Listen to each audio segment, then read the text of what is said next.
This video covers the concept of circular motion, and in particular, centripetal acceleration. Imagine you are twirling a ball on a string above your head, and this ball makes a circular path. We may ask ourselves, is this ball accelerating? And we know that an object accelerates if the velocity changes, and the velocity is composed of speed and direction. So instead of asking ourselves, does this ball accelerate, we can instead ask ourselves if the ball is changing speed or direction. And since the ball is spinning, we know that it must be constantly changing directions. Therefore, we can say that the ball is in fact accelerating. So let's take a closer look at the motion of this ball. Here's a top view of the motion path of the ball, and let's assume that it is moving in the counterclockwise direction. We want to develop an equation for this kind of acceleration, so let's look at half of a rotation. So we know that the distance the ball covers is going to equal the quantity pi times r, where r is the radius of the circle. And we can then plug this distance into our velocity equation, and we can then solve for t.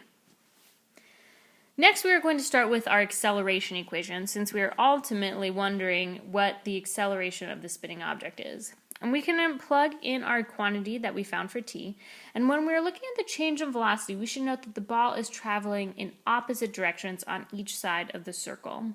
If we call up positive, or up negative, then we would say that the initial velocity is negative, and the ball on the other side would then be traveling in the positive direction, so that the final velocity would then be positive.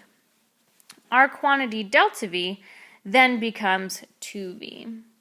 We can then further simplify this quantity, and we find that the centripetal acceleration over a small interval is v squared over r, and we can ignore this 2 pi term if it is a small interval.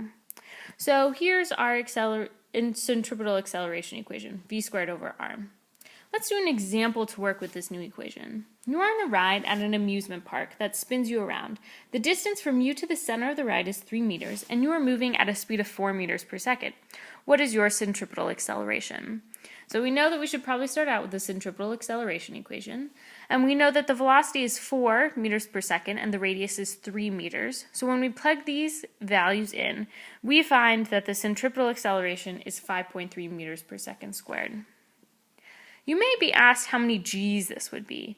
You may have heard the unit g's before. It is usually discussed when people talk about the amount of acceleration race car drivers, pilots, or astronauts can withstand without fainting.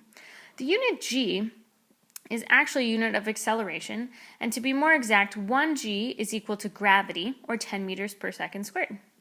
So when we are asked how many g's are in 5.3 meters per second squared, we just simply move the decimal one place to the left, and we find that 5.3 meters per second squared is equal to 0.53 g's.